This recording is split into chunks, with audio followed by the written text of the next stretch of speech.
ना। देखिए भाई, कल हम लोगों ने रोलिंग कॉन्सेप्ट पढ़ा था ना, ठीक है ना। तो आज हमको क्या करना है लड़की, जरा देखो, कल हम लोगों ने रोलिंग कॉन्सेप्ट पढ़ा था। रोलिंग में क्या होता है, it is the combination of translatory and rotatory motion. Clear है, ट्रांसलेशन भी हो रहा है और रोटेशन भी हो रहा है। अब जरा ध्यान से सुनना, आज हम लोग क्या करने जा रहे हैं, acceleration of any rolling object which starts rolls down from the top of the bench. जैसे आज हेडिंग हम लोग में क्या करने आ रहे हैं, acceleration of rotating object which starts rolls down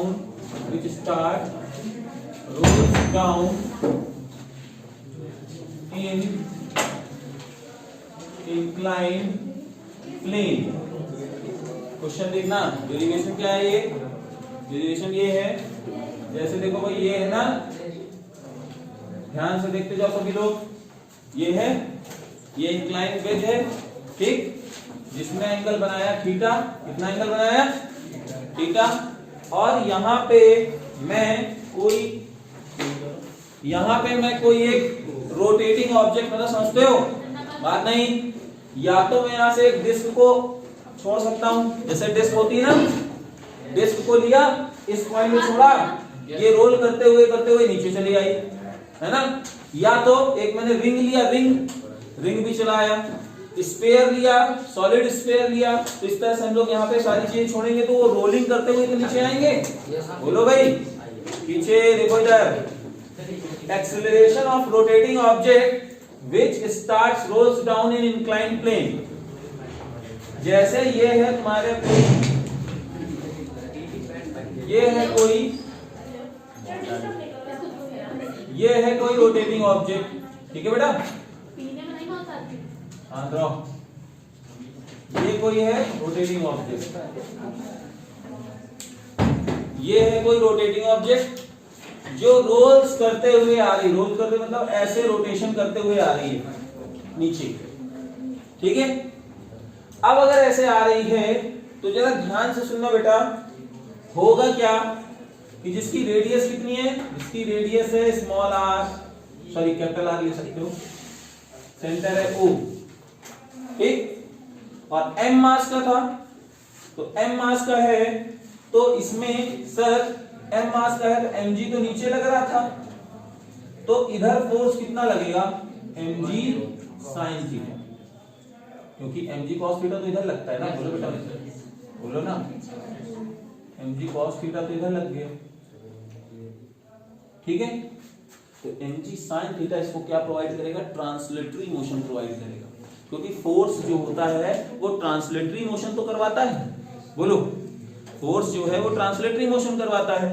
यहां से कोई एक्चुअली मैं फिर से समझा दे रहा हूं, जैसे जो लोग आए हुए हैं, इंक्लाइन प्लेन है, जैसे ध्यान से सुनना सभी लोग, देखो ये एक इंक्लाइन प्लेन है, ये क्या है, इंक्लाइन प्लेन। अगर मैं इसको छोड़ूंगा, ये सिलेंडर है, कैसा है, सॉलिड सिलेंडर, जब मैं छोड़ूंगा तो देखो कैसे जा रहा है, ये रोल्स करते हुए, रोल ये तो स्लाइड करते हुए जा रहा है, क्योंकि इसमें ये पूरा है नहीं, अगर मैं ऐसे छोड़ दूंगा तो देखो रोलिंग करते हुए जा रहा है ना, ऐसे कोई ऑब्जेक्ट जा रहा है। अब कौन कौन से ऑब्जेक्ट जा सकते हैं, सिलेंडर, कोई भी स्फीयर जा सकता है, डिस्क जा सकता है, रिंग जा सकता है। तो किसी ने पूछा कि सर इसका एक्सीलरेशन कितना होगा, तो अब जरा ध्यान से सुनना बेटा, यहाँ पे क्या हो रहा है, रोटेशन भी हो रहा है, ट्रांसलेटरी मोशन भी हो रहा है, यानी रोटेशन की वजह से अल्फा आ रहा है और ट्रांसलेटरी मोशन की वजह से ए आ रहा है, बोलो आ रहा है कि नहीं आ रहा है, तो ट्रांसलेटरी का तो ए आ ही रहा है, रोटेशन की वजह से भी एक ए आ रहा है, क्योंकि आपने पढ़ा A is equal to R alpha, बोलो बेटा। तो अगर रोटेशन की वजह से अल्फा आया, उसने भी तो ए प्रोवाइड किया, तो दो ए हो गए कि नहीं हो गए, तो यहाँ पे रिजल्टेंट एक्सेलरेशन कितना है इस ऑब्जेक्ट का, वो हमको निकालना है, और ये भी हमारा यहाँ पे गिवन है ये चीज, ठीक। तो अब कैसे निकाला हम लोगों ने, सर वो आप रोटेटिंग ऑब्जेक्ट बना दीजिए, उसका मास m था तो mg नीचे लगेगा, अगर ये एंगल थीटा है तो डेफिनेटली ये एंगल भी थीटा होगा। कितने लोगों को यहाँ पे डाउट है, फिर से बता दूं मैं कैसे होगा ये, चलो देखो, अगर ये एंगल थीटा, इस पॉइंट को लो, mg नीचे और ये नीचे 90 बना लेगा कि नहीं बना लेगा, तो ये 90 माइनस थीटा हो गया कि नहीं हो गया, और इसके परपेंडिकुलर अगर मैं ये 90 डिग्री है पूरा और ये 90 माइनस थीटा, तो ये कितना हो गया, तो देखो वही चीज हो गई। क्लियर है ना? कोई डाउट है किसी को? ठीक, तो ये mg sin थीटा तो रिजल्टेंट यहाँ पे एक्सेलरेशन नीचे की तरफ प्रोवाइड करेगा, और यहाँ पे एक टॉर्क मिल रहा है। कौन टॉर्क दे रहा है? Frictional force. कौन दे रहा है? फ्रिक्शनल फोर्स इसको एक टॉर्क इधर दे रहा है। फ्रिक्शनल फोर्स ही ऐसा है जो इसको घुमाने की कोशिश कर रहा है। बोलो कर रहा है कि नहीं कर रहा है? इसके अलावा और कौन सा होगा? कोई नहीं होगा। तो हम लोग यहाँ पे क्या लैंग्वेज लिख रहे थे? लैंग्वेज अभी बोल दूंगा मैं कि let us consider a rotating object of mass m and radius r which is starts rolls down in inclined plane due to it has translatory motion due to mg sin theta and it has rotational motion due to fr provide a torque। आदि बात समझ में? तो अब हम लोग यहाँ पे इक्वेशन लिखते हैं, जरा ध्यान से सुनिएगा बेटा। mg sin थीटा सपोज उसको एक एक्सीलरेशन a दे रहा था। क्या दे रहा था? a दे रहा है। तो यहाँ पे हम लोगों ने क्या लिखा? mg sin theta minus fr is equal to ma। बोलो आया नहीं आया? कोई डाउट है पहली इक्वेशन में? पहली इक्वेशन में कोई डाउट नहीं, रख दिया। fr will provide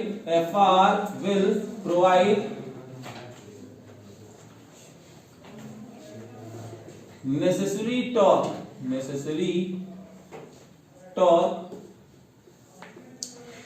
due to which object have an angular acceleration alpha. आएगा समझ में? तो टॉर्क इज इक्वल टू क्या होता है? आई अल्फा होता है। और टॉर्क को प्रोवाइड कौन कर रहा है? फ्रिक्शनल फोर्स कर रहा है। बोलो बात समझ में आई नहीं है? ठीक है, तो एफ आर की वैल्यू कितनी हो जाएगी? I alpha upon R. बोलो हो जाएगा ना? क्लियर है? लेकिन सर ये अल्फा क्यों लिया हुआ है? हमें तो एक्सेलरेशन चाहिए। तो we know that A is equal to R alpha. तो अल्फा की वैल्यू क्या आ गई? है ना? Put the value of alpha in equation second। जैसे रखोगे तो FR की वैल्यू आ जाएगी IA by R square। Put the value of FR in equation first. जैसे ही अब यहां पे रखोगे mg sin theta minus I A upon R square is equal to M A. इधर चला गया। mg sin theta is equal to I by M R square plus M into A. ठीक है ना? अब I को रेडियस ऑफ गायरेशन की तरह लिख सकते हैं कि नहीं लिख सकते? चलो अगर नहीं लिखना चाहते हो तो वैसे यहाँ पे छोड़ सकते हो, लेकिन मैं चाहता हूँ आप लिख लीजिए I की वैल्यू को। हाँ यार एक काम करिए, पहले भी रहने दो, भाई मत लिखना। M की वैल्यू कॉमन ले लो।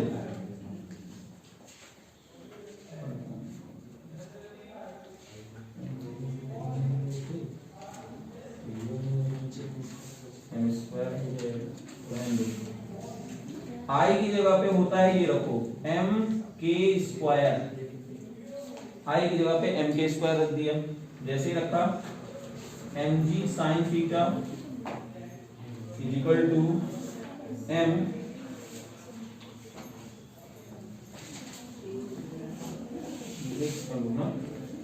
I की वैल्यू mr स्क्वायर। हाँ यहाँ गलत लिखा हुआ है ना मैंने। I A by M R square था, आर स्क्वायर ये कॉमन हो गया। ठीक है, तो अब जरा मैं अगर m की जगह पे k स्क्वायर रखता हूँ। हाँ ठीक है, M G sine theta m k square upon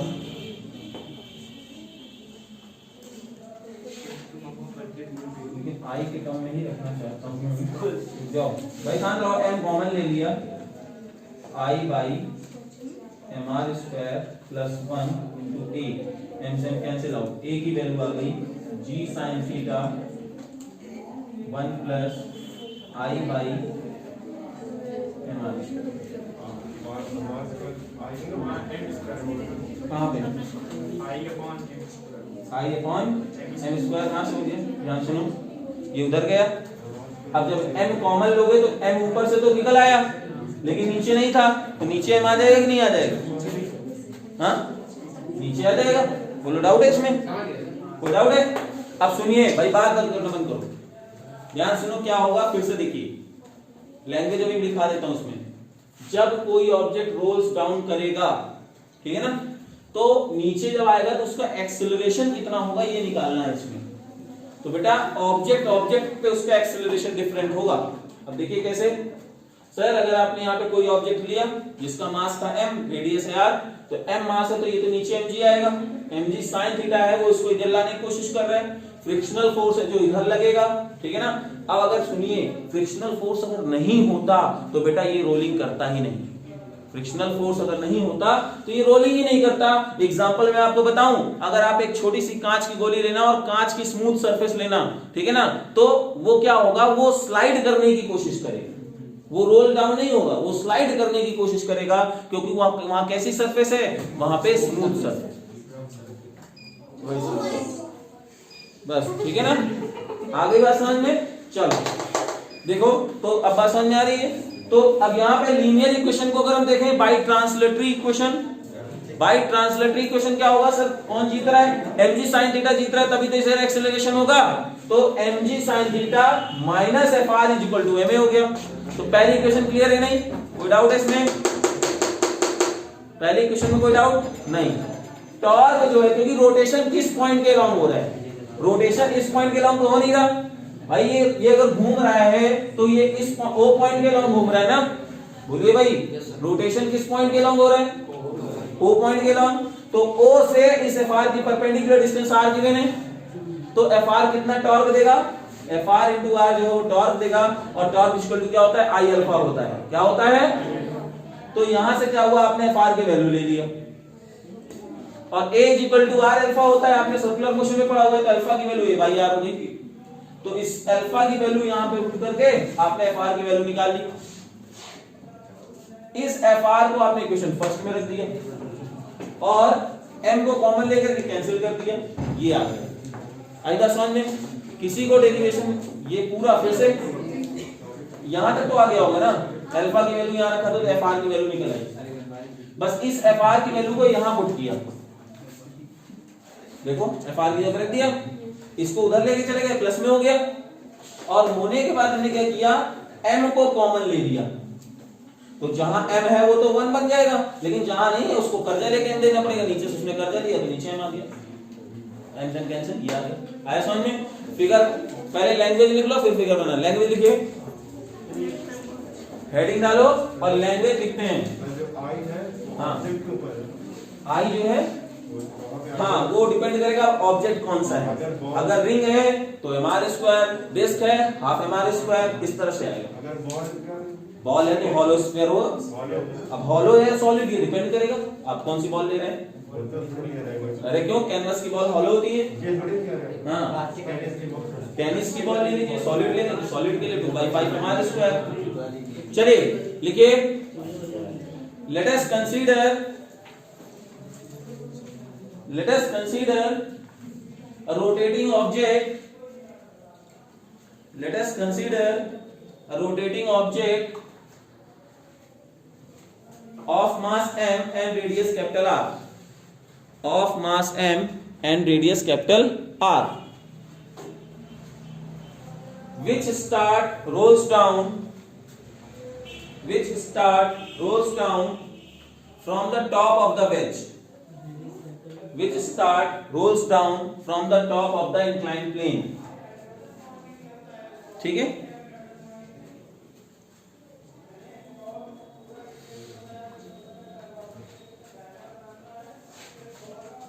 ठीक ना, there are 3 forces act on the ball, there are 3 forces acting on the object, there are 3 forces acting on the object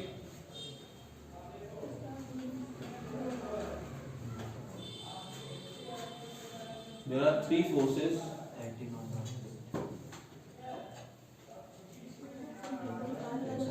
the object, ठीक है ना? mg comma frictional force and normal, mg frictional force and normal. मतलब अगर real में force आप देखोगे तो केवल ये लग रहा था, ये लग रहा था और ये लग रहा था, ठीक है ना? लेकिन आपने क्या किया, there are component of gravitational force, है ना? तो यहां पे क्या लिखेंगे, mg sin theta, mg sin theta is the resultant force, mg sin theta is the force, mg sin theta is the force which provide translatory acceleration,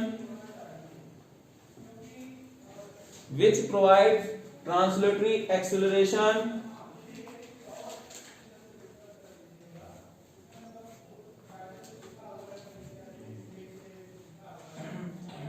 so by translatory equation,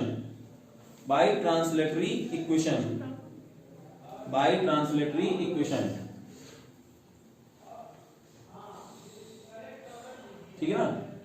तो translatory equation ये क्यों लिखी गई, इसमें किसी को कोई doubt हो तो मुझे बताओ। ट्रांसलेटरी इक्वेशन में कोई डाउट हो यहां से तो बताइए क्यों लिखा गया, क्योंकि आपने तो एलएलएम में बहुत सारा ऐसा कुछ पढ़ चुके हैं ना। ठीक, करिए, नोट कर लो पहले फिगर सहित। अब जरा देखो आप लोग, एक्सेलरेशन का एक्सप्रेशन क्या आया, a is equal to g sin theta upon 1 plus I by mr square। ओए यार बात करते हो, चलो देखो यार। अब जरा देखते हैं कि सर ये कैसे चेंज हो रहा है। तो देखना, अगर मैं सॉलिड स्फीयर ले लूं, अगर मैं, ओए यार क्या नौटंकी, कुछ नहीं, शांत हो। सॉलिड स्फीयर ले लूं मैं, तो सॉलिड स्फीयर के लिए आई की वैल्यू कितनी होती है, होता है ना? तो जैसे मैं यहां देखा तो ए की वैल्यू कितनी हो जाएगी, जी साइन थीटा तो रहेगा ही रहेगा, अपॉन 1 प्लस 2/5 mr स्क्वायर से mr स्क्वायर क्या हो जाएगा, तो ये 7, 5 ऊपर 5g साइन थीटा अपॉन, बोलो ये आया नहीं है, क्लियर? इसी तरह से आप कह सकते हो कि जब मोमेंट ऑफ इनर्शिया चेंज तो एक्सीलरेशन की वैल्यू चेंज। आदि बात समझ में क्लियर है? ठीक। अब अगर इस तरह से बात समझ में आई तो जरा ध्यान से सुनना सभी बच्चे। क्वेश्चन एक आपसे इस तरह पूछा जाएगा, from the top of the inclined plane 3 objects, from the top of the inclined plane 3 objects, this solid sphere and ring of same mass and radius are released, ठीक है ना? Which one will reach to the ground first? ये question है, ठीक है ना? Same mass और same radius के 3 ऑब्जेक्ट्स हैं, रिंग है, डिस्क है और सॉलिड स्फीयर है। और आपसे पूछा गया है कि जरा मुझे बताइए कि कौन सा ऑब्जेक्ट ऐसा है जो बॉटम पे सबसे पहले पहुंचेगा। तीनों को एक साथ छोड़ा गया है, सॉलिड स्फीयर पे पहुंचेगा। सोच लो पहले, देखिए, ट्राई करिए कैसे होगा, ट्राई करो सभी लोग, शो करिए बेटा। अगर क्वेश्चन में देखना क्या कह रहा है, किसका ज्यादा होगा, तो अगर मान लो एक्सेलरेशन तीनों के हैं, ठीक है,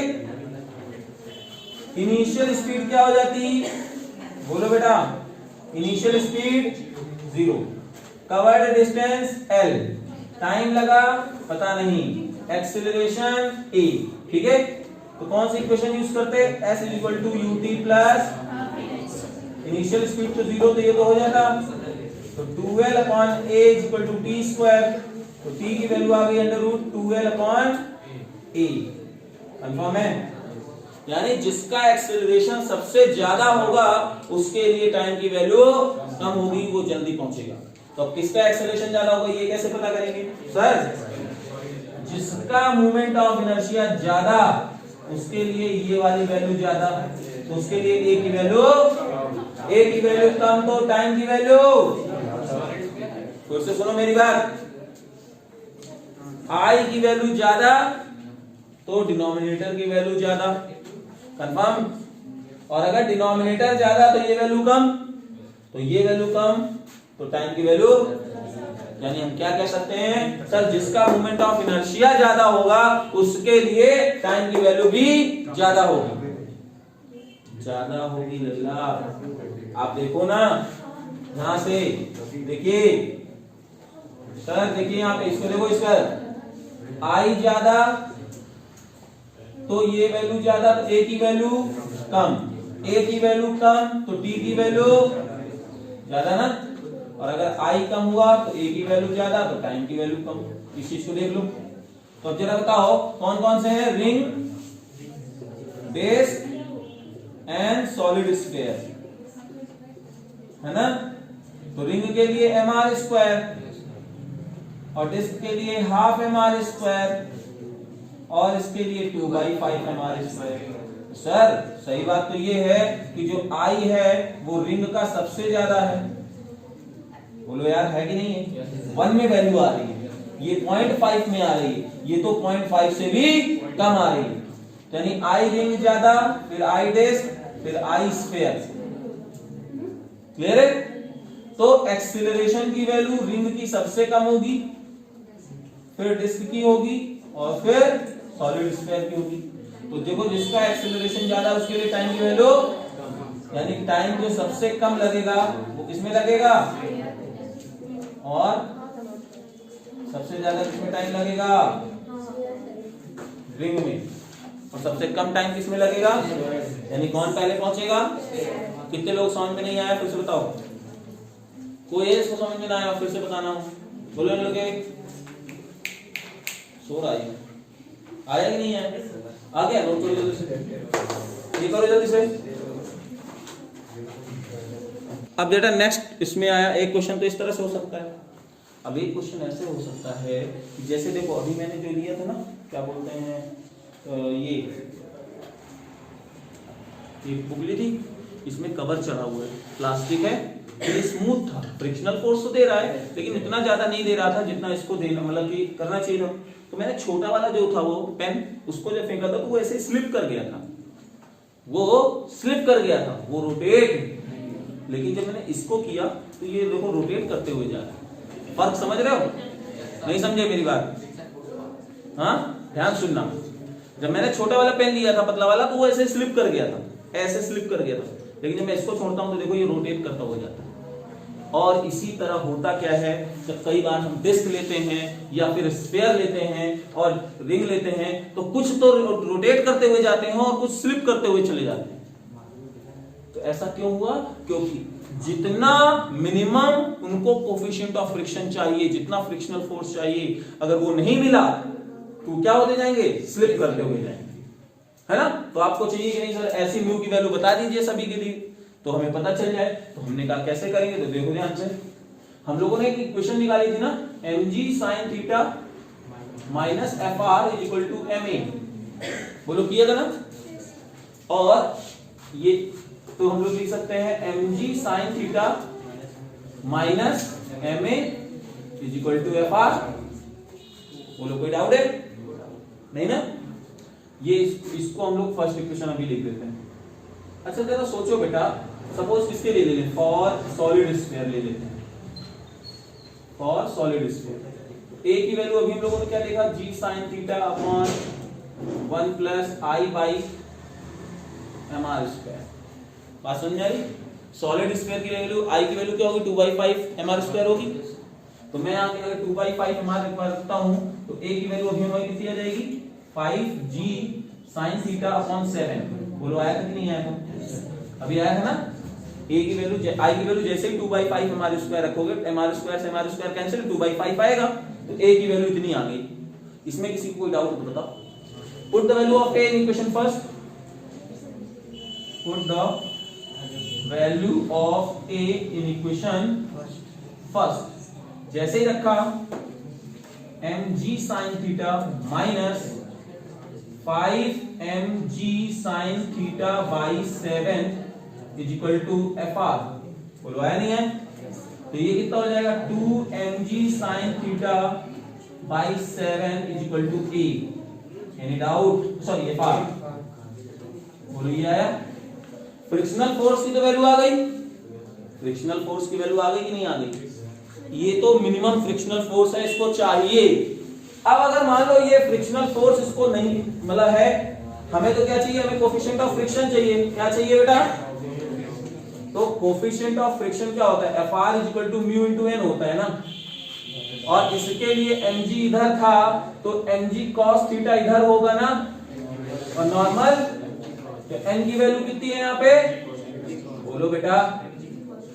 जैसे यहाँ पे FR की वैल्यू कितनी रखी? 2mg sin theta by 7 is equal to mu into mg into mg से mj, म्यू cos थीटा इधर आ जाएगा तो mu is equal to 2 into sin theta upon 7 into cos theta. ये कितना आ गया म्यू की वैल्यू? यानी ये कौन प्रोवाइड करेगा इसको? थीटा। अगर आप इंक्लाइनेशन को उसी तरह से एडजस्ट कर लें, इंक्लाइनेशन को आप एडजस्ट कर लें, अगर इंक्लाइन प्लेन ले रहे हो तो म्यू की वैल्यू आपकी चेंज होती रहेगी। और जरा ध्यान से पढ़ो, आपने इसमें कोफिशिएंट ऑफ फ्रिक्शन में पढ़ा था mu is equal to tan theta. पढ़ा था कि नहीं पढ़ा था? पढ़ा था ना? आज समझ में आ रही नहीं आ रही? एंगल ऑफ रिपोज पढ़े थे आप, जैसे जैसे चेंज कर रहे थे तो फिर वो नीचे आना शुरू हुआ था, है ना?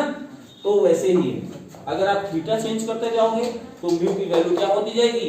चेंज होती जाएगी। इस वैल्यू पे सेट कर दोगे तो सॉलिड स्फीयर के लिए क्या होगा? वो अगर इस आपका म्यू इससे ज्यादा हुआ तो क्या हो जाएगा? आपका म्यू अगर इससे ज्यादा हुआ तो ये रोटेशन प्रोवाइड करेगा, रोलिंग प्रोवाइड करेगा और स्लिप नहीं करेगा। लेकिन अगर आपका म्यू इससे कम हो गया तो फिर क्या होगा? ये स्लिप करते हुए चला जाएगा और ये रोटेशन प्रोवाइड। बोलो बात समझ नहीं आई? कितने लोग नहीं आए? फिर से बताना है मुझे, फिर से एक बार। यहां तक आ गया कि नहीं आया? ये क्वेश्चन आई थी, एक FR की वैल्यू आ गई। FR equal to mu into n होता है। n बोले तो नॉर्मल रिएक्शन, नॉर्मल इधर लग रहा है तो इसके perpendicular force mg cos theta हुआ भाई। ये क्वेश्चन आती ही नहीं आती? mg नीचे लगेगा, ये थीटा हुआ तो ये mg cos थीटा इधर और नॉर्मल इसके परपेंडिकुलर इधर, नॉर्मल mg cos थीटा के बराबर। इसकी वैल्यू को यहां पुट किया, mg से mg कैंसिल हुआ और लिखोगे क्या? अगर म्यू की वैल्यू इससे ज्यादा हुई तो रोलिंग होगा, कम हुई तो यहां पे सॉलिड स्फीयर क्या करेगा? स्लिप कर जाएगा। बराबर हुई तब भी मूव कर जाएगा।